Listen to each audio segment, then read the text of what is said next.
So ఇప్పుడు అసలు ఆంధ్రాకి క్యాపిటల్ ఏదంటే ఎవరు చెప్పలేని పరిస్థితిలో ఉంది.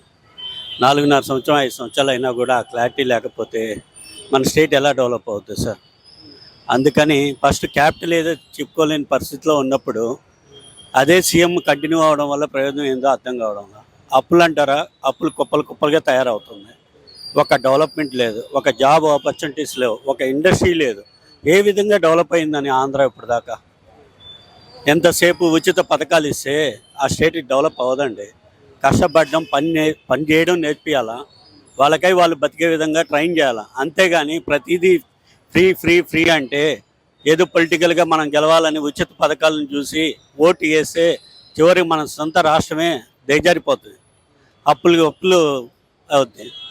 దేశంలో చెప్పుకోవడానికి రేపు ఆంధ్ర అంటే ఇప్పటికే సగం పేరు పోయింది. ఇంకోసారి వస్తే ఇంకో 50 years బ్యాక్ అవుద్దామన్న ఒపీనియన్ వస్తుంది.